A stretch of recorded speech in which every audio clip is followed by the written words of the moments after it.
নাজিম কণ্ঠে বলল, তাহলে আমাদের কি আর ফেরা সম্ভব? কাকু এক মুহূর্ত চুপচাপ রইল, তারপর বলল, শুধু যারা একে অপরের প্রতি দৃঢ় থাকে এবং সত্যিকারের সাহস দেখায় তারা বাঁচতে পারে, কিন্তু ভয় হারালে তারা আর আগের মতো থাকবে না, তারা ছায়া হয়ে যাবে। বন্ধুরা ভাবল, তাদের মধ্যে কেউই জানত না ভয় কতটা বিপজ্জনক হতে পারে। তারা বুঝল, শুধু দৌড়ে পালানো বা চিৎকার করে কোনো সমাধান নেই, তাদের একে অপরের প্রতি বিশ্বাস রাখতে হবে। বৃহৎ রহস্যের ভেতর দিয়ে রাহুল বলল, আমাদের একে অপরকে সাহায্য করতে হবে যদি আমরা বেঁচে থাকতে চাই। সেই রাতেই তারা আবার প্রস্তুতি নিল। তারা জানত, রাতের অন্ধকারে অভিশপ্ত রাস্তার ছায়ামূর্তি আবার তাদের অপেক্ষা করছে, কিন্তু তারা প্রস্তুত ছিল একে অপরের হাতে হাত রেখে। রাত নেমে আসলো। রাস্তার মধ্যে ঢুকে তারা প্রথমে সেই পায়চারি ঘরের দিকে গেল। ঘর তখন ফাঁকা, তবে কুয়াশা ঘন। অদ্ভুতভাবে তারা অনুভব করল, ছায়ামূর্তিগুলো এবার তাদের কাছে অনেক বেশি ঘন, তবে তারা আগের মতো আতঙ্কিত নয়। হঠাৎ একটি ছায়া রাস্তায় ভেসে এলো, কিন্তু এবার তারা চুপচাপ দাঁড়ালো। ছায়া তাদের দিকে এগোয়, কিন্তু তারা একে অপরের হাত শক্ত করে ধরে থাকল। ছায়া তাদের ঘিরে রাখল এবং ফিসফিসানি শোনালো, সত্যের মুখোমুখি হও, ভয়কে মোকাবিলা করো। অর্পিতা কণ্ঠে বলল, আমরা ভয়কে ছাড়ব না, আমরা একসাথে আছি। ছায়াগুলো হঠাৎ থেমে গেল।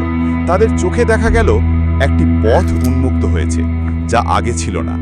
এটি ছিল একটা ভাঙাচোরা সেতুর মতো, যার ওপারে দেখা যাচ্ছে অন্ধকারের মধ্যেও আলো ফোটানো পথ। রাহুল বলল, চল, এবার আমাদের এগোতে হবে।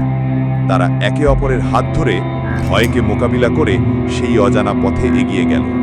সেতুর ওপারে পৌঁছে তারা দেখতে পেল রাস্তায় আরও ছায়ামূর্তি। তবে এবার তারা বুঝতে পারল, কিছু আত্মা রাস্তায় বন্দী, আর কিছু তাদের সাহায্য করতে চাচ্ছে। কাকুর কথার সত্যতা ধীরে ধীরে স্পষ্ট হলো।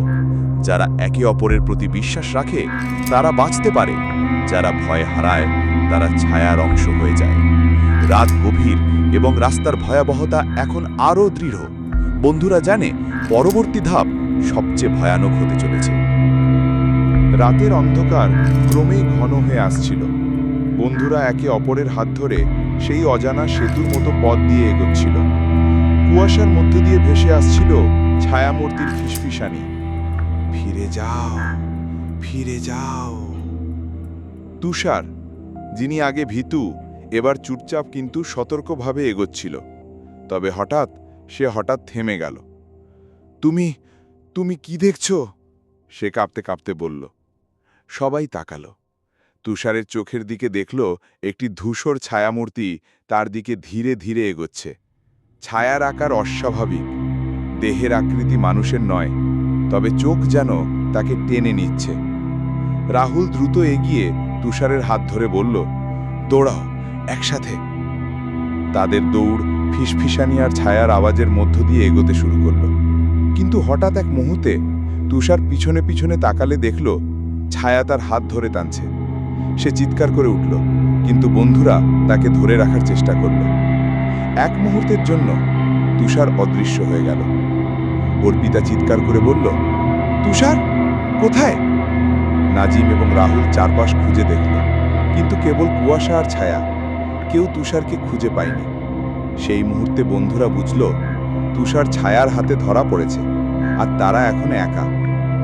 রাহুল দৃঢ় কণ্ঠে বলল, আমাদের তাকে ফেরত আনতে হবে, ছেড়ে দিলে সে আর ফিরে আসবে না। তারা একে অপরকে দৃঢ় হাত ধরে এগোতে লাগল। ছায়ামূর্তিগুলো যেন আরও শক্ত হয়ে তাদের চারপাশে ঘিরে ধরল। প্রতিটি ধাপ ভয় ও অদ্ভুত শব্দে পূর্ণ। হঠাৎ রাস্তায় দেখা দিল এক পুরনো ভাঙাচোরা ভবন। দরজা অর্ধেক খোলা, ভেতর থেকে আসছে এক অদ্ভুত আলো। রাহুল বলল, আমরা এখানে ঢুকি, সম্ভব হলে তুষারকে খুঁজে বের করি। ভবনের ভিতরে ঢুকতেই তারা দেখল ছায়ামূর্তিগুলো ঘরে ঘুরছে, কিন্তু কেউ তাদের লক্ষ্য করছে না। অদ্ভুতভাবে গোপন একটি পথ থেকে দেখা গেল তুষারের ফোঁটকানো চোখ। সে চুপচাপ, কিন্তু কেঁপে কেঁপে আছে। অর্পিতা ফিসফিস করে বলল, আমরা তাকে উদ্ধার করতে পারি, রাহুল নট করে বলল, আমাদের একসাথে থাকতে হবে যদি আমরা বাঁচতে চাই। তারা একসাথে ছায়ামূর্তির মধ্যে দিয়ে এগোতে লাগলো। ধীরে ধীরে তুষারকে কাছে আনতে পারল। ছায়া হঠাৎ তাদের চারপাশে ঘুরে আতঙ্ক ছড়ালো। নাজিম ভয় নিয়ে বলল, এগুলো কি শুধুই ছায়া নাকি মানুষ? রাহুল বলল, এখন সময়ের ব্যাপার নয়, শুধু এগো। তারা একসাথে তুষারকে উদ্ধার করল। তুষার কেঁপে কেঁপে কথা বলতে পারছে না। অর্পিতা তাকে ধরে রাখল, সব ঠিক হবে, আমরা একসাথে আছি। কিন্তু ছায়ামূর্তিগুলো আরো ঘন হয়ে ঘিরে ধরল। রাস্তায় তাদের চোখে অদ্ভুত আলো আর কুয়াশার মধ্যে দিয়ে ভেসে আসছে ফিসফিসানি। ভয়কে মোকাবিলা করো, না হলে হারিয়ে যাও। রাহুল বলল, এখন আমাদের উচিত এই অভিশপ্ত রাস্তায় শেষ পর্যন্ত এগোয়া, আর যদি আমরা ভয়কে হারাই তবেই বাঁচা সম্ভব। তাদের পথ এবার আরো অন্ধকার, গভীর এবং ভয়ঙ্কর। তবে বন্ধুরা জানত, যদি একে অপরের প্রতি বিশ্বাস ধরে রাখে তারা বেঁচে যেতে পারবে। রাতের শেষ পর্যায়ে তারা পৌঁছল এক ভাঙাচোরা সেতুর ধারে। সেতুটি কুয়াশার মধ্যে মিলেমিশে যাচ্ছে। সেতুর ওপারে দেখা যাচ্ছে আলো, যেন মুক্তির পথ। তবে তারা জানে, সেই সেতু পার হওয়া তাদের জন্য সবচেয়ে বিপজ্জনক পরীক্ষা হতে চলেছে। সন্ধ্যা নেমেছে, রাত গভীর। বন্ধুরা রাহুল, অর্পিতা, নাজিম, সুমন আর তুষার একসাথে সেই ভাঙাচোরা সেতুর ধারে দাঁড়িয়ে আছে। বাতাস ভারী, কুয়াশা ঘন এবং চারপাশে শুধুই অন্ধকার। তারা জানে এই রাতেই শেষ পরীক্ষার মুখোমুখি হতে হবে। এটাই শেষ, রাহুল ফিসফিস করে বলল। সবার হাতে হাত ধরো, আমরা একসাথে থাকলে বাঁচতে পারবো। তুষার কাঁপতে কাঁপতে বলল, আমি ভয় পাচ্ছি। অর্পিতা তার হাতে হাত দিল, সব ঠিক হবে, আমরা একসাথে আছি। সেই মুহূর্তে ছায়ামূর্তিগুলো ধীরে ধীরে ঘিরে ধরল। তবে এবার তারা দেখল, ছায়াগুলোর চোখ আগের মতো জ্বলজ্বল করছে না, বরং হঠাৎ তারা স্থির হয়ে গেল, যেন বন্ধুরা তাদের ভয়ে না, সাহসে শক্ত হয়ে উঠেছে তা বুঝতে পেরেছে। নাজিম কণ্ঠে বলল, এটা কি সম্ভব? রাহুল বলল, আমাদের ভয়কে হারাতে হবে, ছায়া তখনই হারাবে। প্রতিটি ছায়া ধীরে ধীরে তাদের দিকে এগোতে লাগল। বাতাসে ফিসফিসানি, ফিরে যাও, ফিরে যাও। কিন্তু বন্ধুরা স্থির। তারা একে অপরের দিকে তাকালো, চোখে দৃঢ়তা। হঠাৎ অদ্ভুত আলো ফুটল। বন্ধুরা দেখল, রাস্তায় বহু ছায়ামূর্তি একত্রিত হয়েছে, কিন্তু তাদের চারপাশের বিশ্বাস এবং সাহস ছায়াগুলোকে শক্ত করে রেখেছে। রাহুল বলল, এখন আমরা এগোবো, একে অপরকে কখনো ছেড়ো না। তারা একে অপরের হাত ধরে সেতু পার হতে লাগলো। প্রতিটি পদক্ষেপে ছায়াগুলো হাহাকার করছে, চিৎকার করছে, তবে বন্ধুরা স্থির। সেতুর শেষ প্রান্তে পৌঁছার সঙ্গে সঙ্গে তারা দেখল আলো ফোটানো একটি রাস্তা, যা পূর্বের ভয়ঙ্কর শহরের বাইরে নিয়ে যাচ্ছে। ছায়ামূর্তিগুলো হঠাৎ ধীরে ধীরে মিলিয়ে গেল। বাতাসে শীতলতা কমতে লাগল, কুয়াশা হালকা হতে শুরু করল। রাহুল চোখ বন্ধ করে দীর্ঘ নিঃশ্বাস নিল। আমরা বেঁচে গিয়েছি। অর্পিতা এখন কাঁপা কণ্ঠে বলল, সত্যি সব শেষ? তুষার হেসে ফেলল, প্রথমবার দীর্ঘদিন পরে।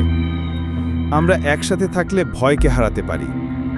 নাজিম মাথা নেড়ে বলল, এ অভিশপ্ত রাস্তা আমাদের শিক্ষা দিল, সাহস, বিশ্বাস এবং একতা ছাড়া কেউ বাঁচতে পারবে না। সুমন চুপচাপ, তবে চোখে আনন্দ।